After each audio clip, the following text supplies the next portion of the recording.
នេះគឺជាសកម្មភាពនៃការរៀបចំពេលដែលយើងកិនរ៉ែយកមាសហ្នឹងហើយអញ្ចឹងនេះគឺជាសម្ភារៈខ្លះពេលដែលយើងកិនរ៉ែពុកម៉ែបងប្អូននៅនឹងដៃដែលខ្ញុំកំពុងតែកាន់យកទៅដាក់នៅក្នុងកធុនហ្នឹងអាហ្នឹងគេហៅថាដុំស្ជូហើយនៅក្នុងស្លាបព្រាហ្នឹងអាហ្នឹងគឺជាសាប៊ូបោកខោអាវហើយពុកម៉ែបងប្អូនចង់ដឹងអត់ថាយើងដាក់សាប៊ូហើយនឹងស្ជូធ្វើអីគេគឺយើងយកវាមកកូរនឹងទឹកបែបហ្នឹងពុកម៉ែបងប្អូនណាហ្នឹងហើយគឺយើងដើម្បីយកវាមកជូតនៅលើថាសនេះហ្នឹងហើយថាសហ្នឹងគឺយើងសម្រាប់ចាប់មាសពេលដែលមាសយើងកិនមកគឺវាចាប់មាសអញ្ចឹងមុននឹងចាប់មាសយើងត្រូវធ្វើការសម្អាតថាសហ្នឹងឲ្យស្អាតល្អសិនយើងយកអាទឹកស្ជូហើយនឹងសាប៊ូហ្នឹងយើងយកវាមកជូតឲ្យអស់ពណ៌ឲ្យអស់ជាតិក្អែលហ្នឹងហើយអញ្ចឹងថាសហ្នឹងបើសិនជាយើងជូតទឹកធម្មតាអត់ដាក់សាប៊ូអត់ដាក់ស្ជូហ្នឹងហើយគឺវាឡើងពណ៌ប៉ុន្តែបើយើងដាក់ទឹកស្ជូហើយនឹងសាប៊ូហើយគឺវាអត់ឡើងពណ៌ទេពុកម៉ែបងប្អូនឃើញអត់មិញគឺថាសហ្នឹងវាមានពណ៌តែពេលយើងដាក់ទឹកស្ជូនឹងហើយគឺវាបាត់ពណ៌ហើយហ្នឹងហើយបន្ទាប់ពីយើងធ្វើការជូតវាបាត់ពណ៌ហើយជ្រះក្អែលអស់ហើយហ្នឹងហើយគឺយើងធ្វើការយកទឹកបរតហ្នឹងយកមករោយពីលើហ្នឹងហើយយកមកចាក់ពីលើដើម្បីលាបឲ្យវាចូលនៅក្នុងថាសហ្នឹងហើយនេះគឺជាទឹកបរតហ្នឹងហើយហៅទឹកបរតគឺយើងយកវាមកបាញ់នៅលើថាសបែបហ្នឹងហើយពុកម៉ែបងប្អូនមួយចំនួនប្រហែលឆ្ងល់ថាទឹកបរតហ្នឹងគេយកធ្វើអីគេហ្នឹងហើយអញ្ចឹងទឹកបរតហ្នឹងគឺយើងធ្វើដាក់សម្រាប់ចាប់មាសហើយថាសហ្នឹងក៏សម្រាប់ចាប់មាសដែរអញ្ចឹង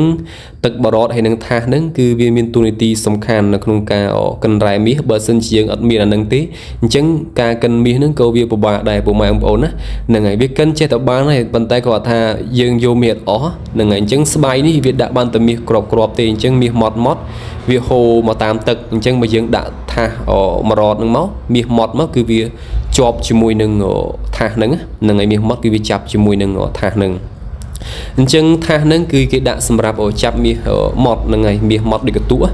ហ្នឹងហើយមាសម៉ត់ហើយបន្ទាប់មកយើងធ្វើការរៀបចំយើងដាក់រៀបថ្មរៀបអីឲ្យវាស្មើហ្នឹងហើយបើសិនជាយើងដាក់ថ្មដាក់អីទេពេលដែលទឹកហូរមកពេលដែលយើងកិនរ៉ែគឺវាហូរអត់ស្មើអញ្ចឹងរ៉ែមាស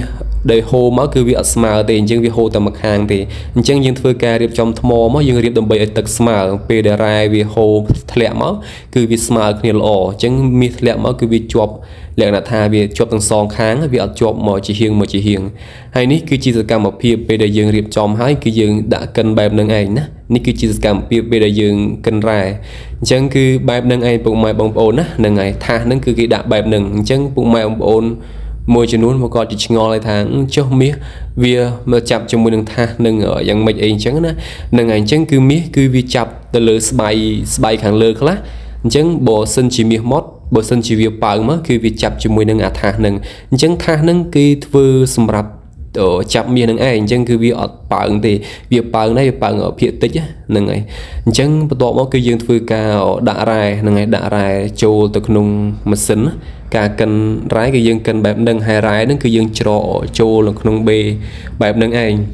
ថ្ងៃនេះគឺខ្ញុំកិនរ៉ែ10កណាត់ប៉ុន្តែវាមិនជារ៉ែពុកម៉ែបងប្អូនគឺជាអាចដីទេវាអាចដីដែលយើងចូលទៅកើបនៅមាត់ដៅគេចាស់អញ្ចឹងណាប៉ុន្តែមិនដឹងថាវាបានឬក៏អត់ទេចាំមើលដល់ចប់ទាំងអស់គ្នានឹងដឹងឯថាថ្ងៃនេះគឺខ្ញុំកិនរ៉ែ10កណាត់ហ្នឹងតើបានមាសប៉ុណ្ណាហ្នឹងហើយអញ្ចឹងគឺយើងកិនបែបហ្នឹងហើយបន្ទាប់ពីយើងកិនហើយហ្នឹងគឺយើងធ្វើការហ្នឹងហើយធ្វើការកោសថាសហ្នឹងហើយនេះគឺជាថាសដែលយើងលាបមុនដំបូងហ្នឹង